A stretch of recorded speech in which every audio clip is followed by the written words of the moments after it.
الحمد لله رب العالمين والعاقبة للمتقين والصلاة والسلام على سيد الأنبياء والمرسلين مولانا محمد وآله وأصحابه أجمعين، أما بعد، فقد قال الله سبحانه وتعالى: أعوذ بالله من الشيطان الرجيم، بسم الله الرحمن الرحيم، قل إن كنتم تحبون الله فاتبعوني يحببكم الله ويغفر لكم ذنوبكم.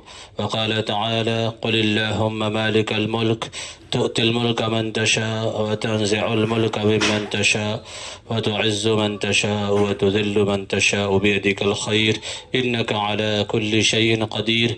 وقال تعالى: قل أطيعوا الله وأطيعوا الرسول. وقال النبي صلى الله عليه وسلم: اسمع يسمع لك، أو كما قال عليه الصلاة والسلام. صدق الله العظيم وصدق رسوله النبي الكريم. خودی کو کر بلند اتنا کہ ہر تقدیر سے پہلے، خودی کو کر بلند اتنا کہ ہر تقدیر سے پہلے، خدا بندے سے خود پوچھے بتا تیری رضا کیا ہے. دشت تو دشت دریا بھی نہ چھوڑے ہم نے، بحر ظلمات میں دوڑا دیے گھوڑے ہم نے. نبی پاک علیہ الصلاۃ والسلام نے ایک نصیحت فرمائی، بڑی مختصر ہے لیکن بڑی جامع نصیحت ہے. اس ایک نصیحت کے اندر گویا ایسا لگتا ہے پورا دین نبی علیہ الصلاۃ والسلام نے سمو دیا، اور جامع کا مطلب بھی یہی ہوتا ہے. نبی علیہ الصلاۃ والسلام کی باتیں جامع ہوتی تھیں. آپ علیہ الصلاۃ والسلام کا خود فرمان ہے کہ مجھے جوامع الکلم بنایا گیا ہے، مجھے جامع کلمات عطا فرمایا گیا. اوتیت بجوامع الکلم، مجھے جامع کلام عنایت فرمایا گیا اللہ کی طرف سے.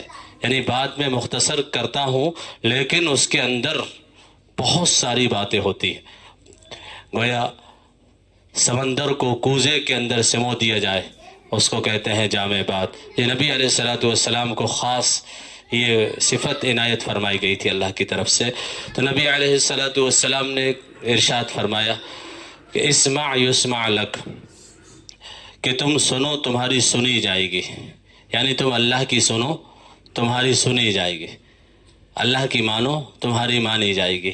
تو سننے کا مطلب بھی ماننا ہی ہوتا ہے. یوں کہتے ہیں کہ میری بیٹا میری سنتا نہیں ہے، اولاد سنتی نہیں ہے، تو اس کا مطلب یہ ہوتا ہے مانتی نہیں ہے.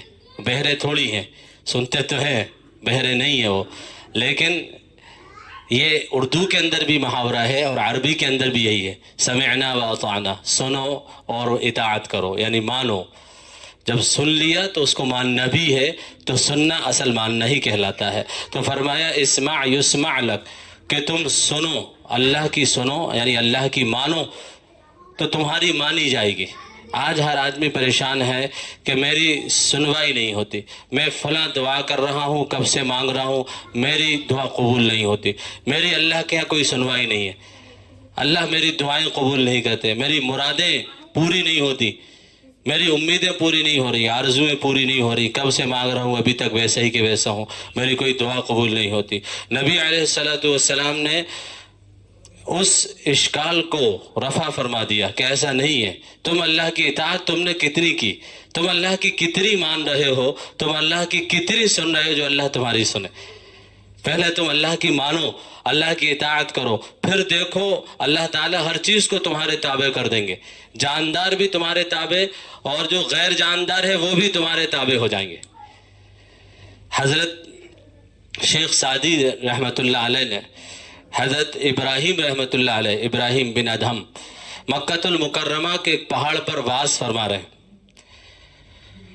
اور وعظ فرما رہے ہیں، وہ کہہ رہے ہیں لوگوں اللہ کی اطاعت کرو، تمام مخلوق تمہاری اطاعت کرے گی، تمام مخلوق تمہاری فرما بردار ہو جائے گی، تم اللہ کی اطاعت پر آ جاؤ. اور پھر تم اگر پہاڑ کو بھی حکم کرو گے تو وہ بھی اپنی جگہ سے چل دے گا، اشارہ بھی کرو گے تو چل دے گا اپنی جگہ سے، بشرطے کہ تم اللہ کی اطاعت پر آ جاؤ. ہر چیز تمہاری اطاعت کرے گی، ہر چیز تمہارے تابع بن جائے گی. انگلی سے اشارہ کیا پہاڑ کی طرف تو پہاڑ اپنی جگہ سے چل دیے. لوگوں نے دیکھا حیرانگی سے کہ پہاڑ تو چل دیے اپنی جگہ سے. حضرت ابراہیم بن ادہم رحمۃ اللہ علیہ نے کہا یہ پہاڑ میں نے تجھے چلنے کا حکم نہیں دیا، میں تو لوگوں کو سمجھا رہا تھا تو رک جا، تو وہ پہاڑ رک گیا۔ تو اللہ تعالیٰ جاندار کو بھی تابع کر دیتے ہیں اور غیر جاندار کو بھی اس کے تابع کر دیتے ہیں۔ تو اسمع یسمع لک، بڑی جامع نصیحت فرمائی کہ تم اللہ کی سنو، اللہ کی مانو، ہر چیز تمہاری مانے گی۔ حضرت شیخ سعدی رحمۃ اللہ علیہ انہوں نے لکھا ہے کہ ایک مرتبہ دیکھا انہوں نے کہ ایک شخص شیر پر سوار ہے اور جہاں چاہتا ہے شیر کو گھما دیتا ہے، شیر اس کے تابع ہے۔ حیرانگی سے دیکھ رہے ہیں، تعجب کر رہے ہیں کہ ایک شیر پر سوار ہے اور شیر کو جہاں چاہتا ہے گھما رہا ہے، شیر پر سواری کر رہا ہے۔ تو اس سوار نے جب شیخ سعدی کو دیکھا تو کہ یہ تو حیرت کی نگاہ سے دیکھ رہے، تو کہا اے سعدی تم متعجب ہو میری اس سواری پر، اگر تم اللہ کی اطاعت کرو گے، اللہ کی مانو گے تو اللہ تعالیٰ تمام مخلوق کو تمہارے تابع کر دیں گے۔ پھر شیخ سعدی رحمۃ اللہ علیہ نے لکھا ہے کہ تو از حکم داور گردن مپیچ، تو از حکم داور گردن نپیچ، کہ گردن نپیچت از حکم تو ہیچ، تو اللہ کے حکم سے گردن نہ پھیر، اللہ کے حکم کی روگردانی مت کر، تو کوئی مخلوق تیرے حکم کی روگردانی نہیں کرے گی، اللہ تعالیٰ تمام مخلوق کو تیرے تابع کر دیں گے۔ یہ ہے وہ بات کہ ہم اللہ کی اطاعت پر آ جائیں، اللہ کی فرم برداری پر آ جائیں، تو یہ اللہ تعالیٰ انسان تو انسان، حیوان کو بھی اس کے تابع کر دیتے ہیں، جنات کو بھی اس کے تابع کر دیتے ہیں، ہواؤں کو اس کے تابع کر دیتے ہیں، اور جاندار غیر جاندار، ذی روح اور بغیر روح والا، ہر ایک کو اللہ تعالیٰ اس کے تابع کر دیتے ہیں اگر یہ اللہ کی اطاعت پر آ جائے۔ بس سب سے بڑی نصیحت، سب سے اہم نصیحت اور بہت اہم نصیحت ہے یہ کہ ہم اللہ کی فرما برداری اطاعت کرنے والے بن جائیں۔ حضرت عمرو بن عاص رضی اللہ تعالیٰ عنہ، یہ سب لوگ ایسے تھے صحابہ کہ اللہ کے نبی علیہ السلام نے ان کو دنیا کی محبت ان کے دلوں سے نکال دی، اللہ کی محبت ان کے دلوں کے اندر ایسی ڈال دی کہ جتنی مادیات کی چیزیں ہیں، جتنے اسباب ہیں، سب کا یقین دلوں سے ہٹا کر ایک اللہ کا یقین ان کے دلوں کے اندر ڈال دیا۔ یہ لوگ جب اللہ کی طرف ہمتاً متوجہ ہو گئے، اللہ کی اطاعت و فرما برداری پر آ گئے، تو اللہ تعالیٰ نے ان کے تابع کر دیا تمام چیزوں کو۔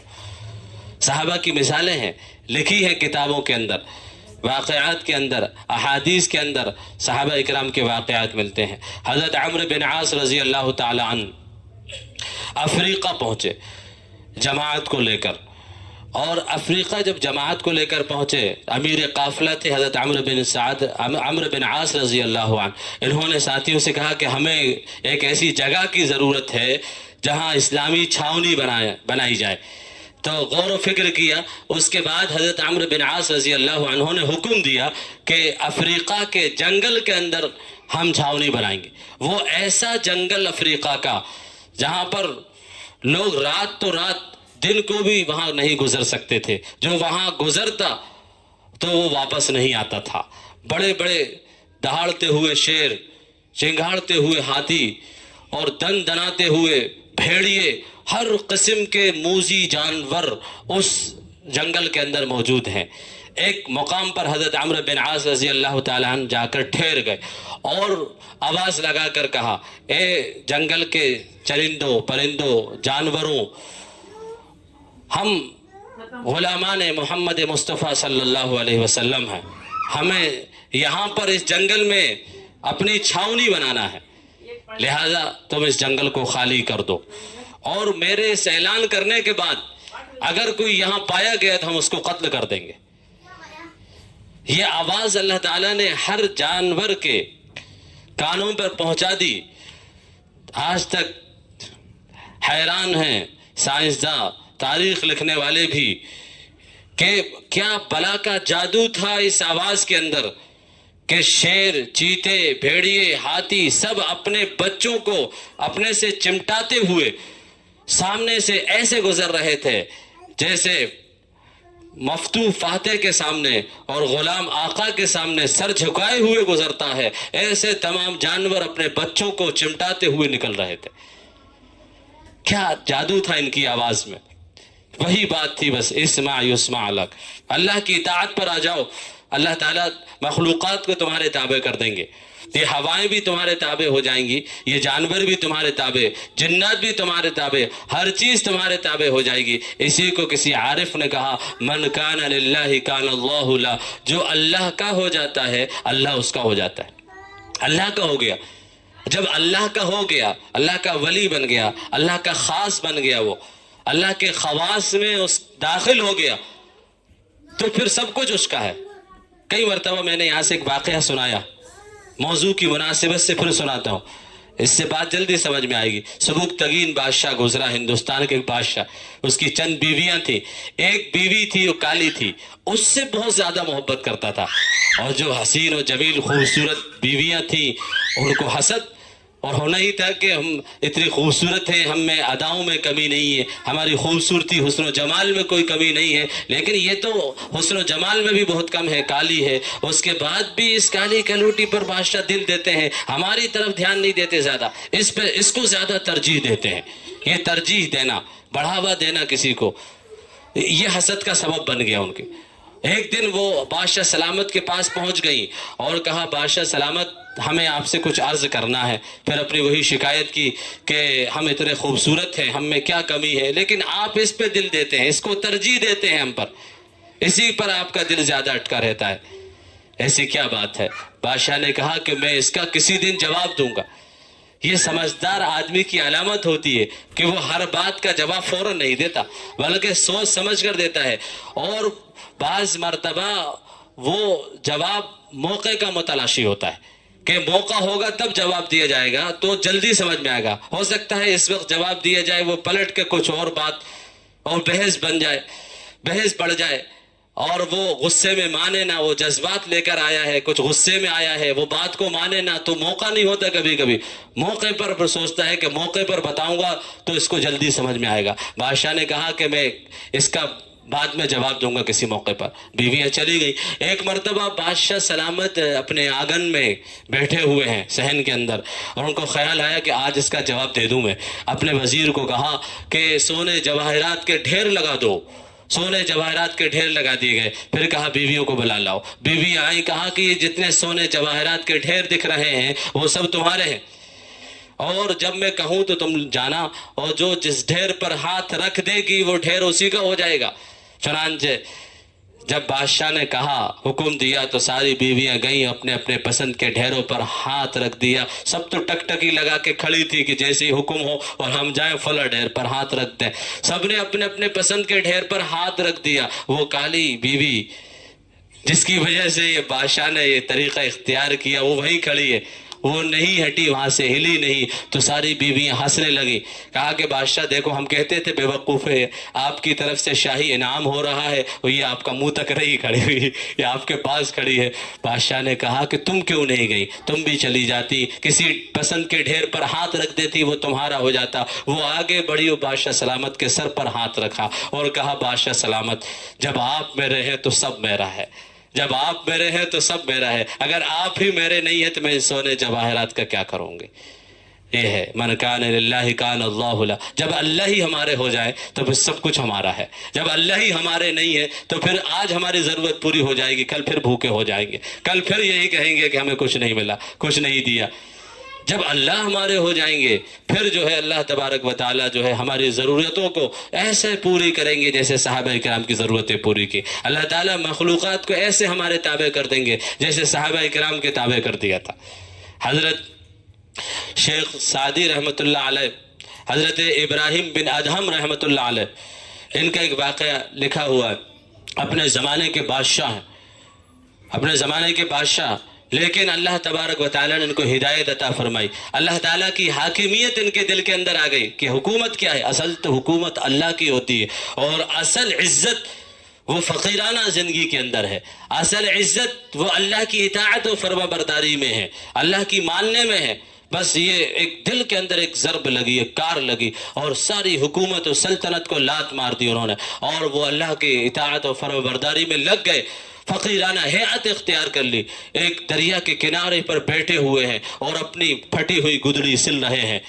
اچانک وہاں سے وہ بادشاہ جو ان کا نائب بنا، ان کے قائم مقام جو بادشاہ تھا وہاں سے گزر ہوا اس کا، اور وہ کہنے لگا اے ابراہیم بن ادھم تم نے کیا حالت بنا رکھی ہے، اچھے خاصے بادشاہ تھے، اتنا تمہاری عزت تھی، اتنا پاور تمہارے پاس تھا، آج جو ہے پھٹی ہوئی گدڑی سل رہے ہو اپنے ہاتھ سے دریا کے کنارے بیٹھے ہوئے، تم نے کیا حالت بنا رکھی ہے اپنی۔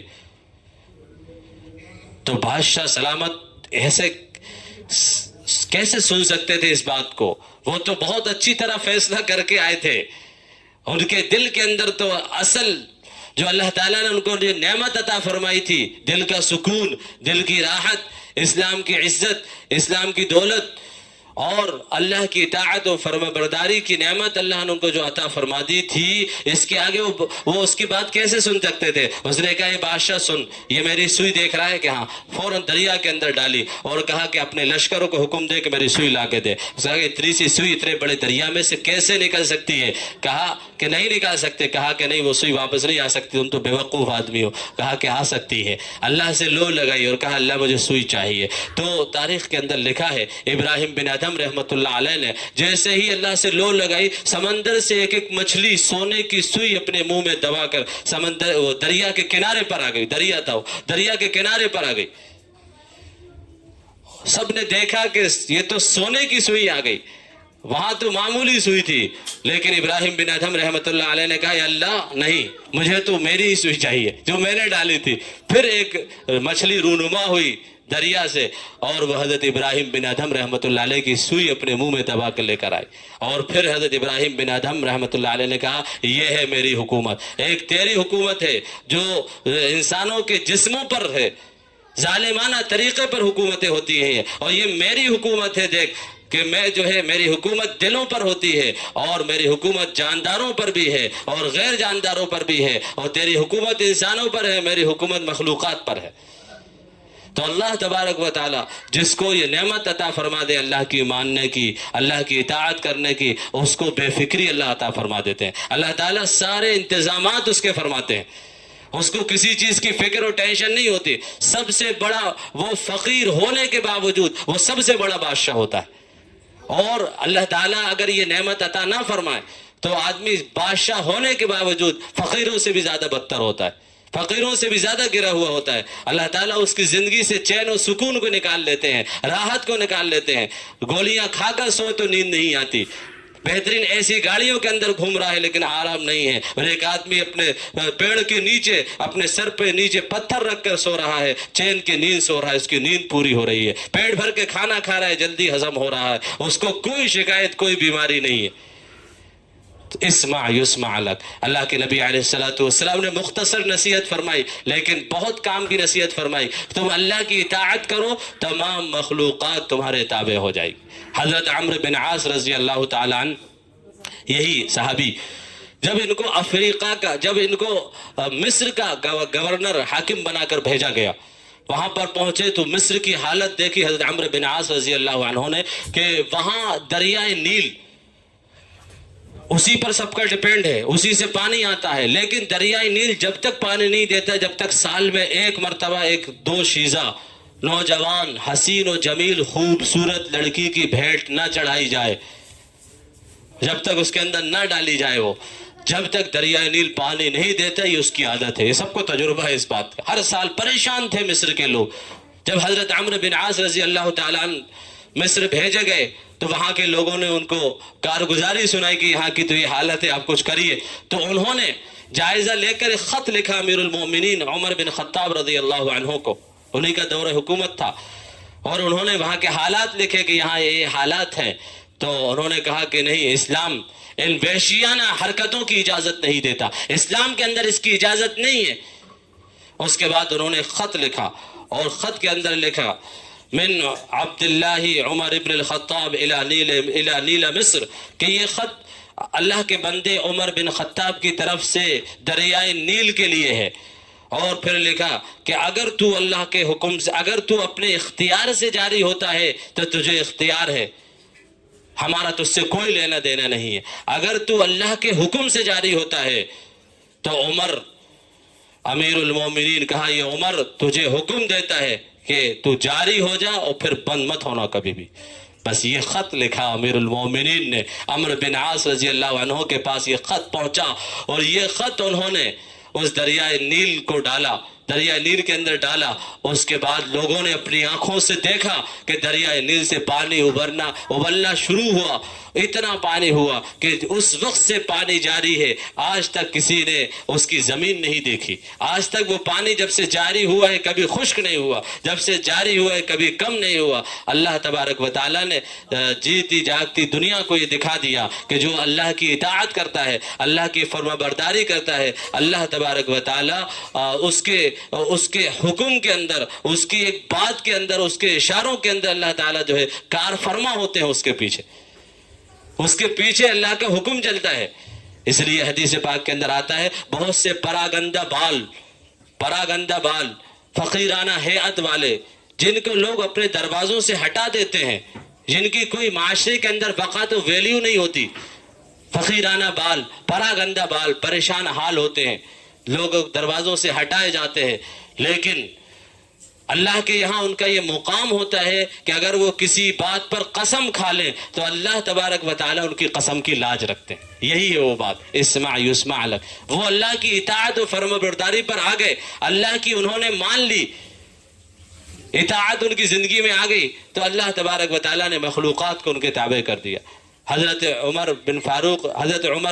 فاروق رضی اللہ تعالیٰ عنہ کا زمانہ ہے. ان کے زمانے کے اندر ایک مرتبہ زمین میں زلزلہ آ گیا.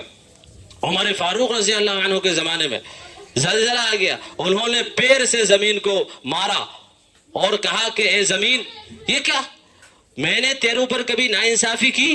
میں نے تجھ پر ہمیشہ انصاف قائم کیا ہے، پھر زلزلہ کیسا؟ اتنا کہنا تھا کہ فوراً زلزلہ رک گیا.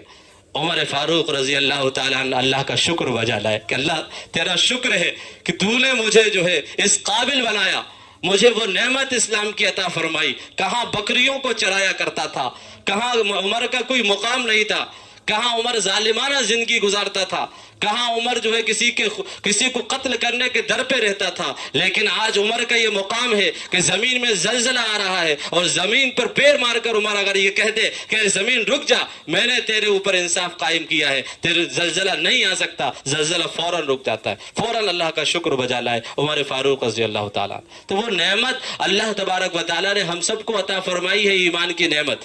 اور وہی مطالبہ اللہ نے ہم سب سے فرمایا، اسمع یسمع لک، کہ اللہ کی مانو، ہر چیز تمہاری مانے گی. آج جو زمانے کے بدلے ہوئے تیور ہمیں نظر آ رہے ہیں، آج ظالموں کی اور حکمرانوں کی نگاہیں ہمیں اگر بدلی ہوئی نظر آ رہی ہیں، آج مخلوقات کی نگاہیں اگر بدلی ہوئی نظر آ رہی ہیں، آج کہیں اگر ہم پر ظلم ہو رہا ہے، کہیں ہمیں جو ہے ستایا جاتا ہے، کہیں دبایا جاتا ہے، ہمیں بے وقعت سمجھا جاتا ہے، تو صرف اس وجہ سے کہ ہم نے اپنے مقام کو نہیں پہچانا. اگر ہم اپنے مقام کو نہیں پہچانتے تو تاریخ یہ بھی کہتی ہے، ہمیں صحابہ کے واقعات، انبیاء علیہ السلام کے واقعات یہ بھی بتلاتے ہیں کہ پھر ہواؤں نے اپنے رخ بدلے تو عذاب کی شکل اختیار کر لی، کنکروں نے اپنے رخ بدلے تو عذاب کی شکل اختیار کر لی، پرندوں نے اپنے رخ بدلے تو عذابوں کی شکل اختیار کر لی. وہ جو بے حیثیت چیزوں نے اپنے رخ بدلے تو مسلمانوں کو ستایا گیا، یہاں تک کہ ان پر عذاب بھی آیا، قوموں پر عذاب بھی آیا نافرمانی کی بنیاد پر. اور جب فرما برداری اور اطاعت پر آ گئے تو اللہ تبارک و تعالیٰ نے سب کو اس کے تابع کر دیا. تو آج بھی ہم سب کے لیے یہی نسخہ ہے. پورے دنیا کے اندر اگر ہم امن و امان سے رہنا چاہتے ہیں، اگر ہم چاہتے ہیں کہ ہم دنیا کے اندر حاکم بن کر رہیں، یہ محکومیت کی زندگی، غلامیت کی زندگی سے ہم نکل جائیں، عزتوں اور رفعتوں کی بلندیوں پر ہم پہنچ جائیں، اور جس طرح صحابہ کرام کو عزت عطا فرمائی تھی تو ہمیں پھر وہی نسخہ اختیار کرنا پڑے گا کہ جس طرح صحابہ کرام نے اللہ کی مان کر دکھا دی، اللہ نے ان کی مان کر دکھا دی. اللہ تبارک و تعالی ہم سب کو عمل کی توفیق نصیب فرمائے. وآخر دعوانا الحمدللہ رب العالمین.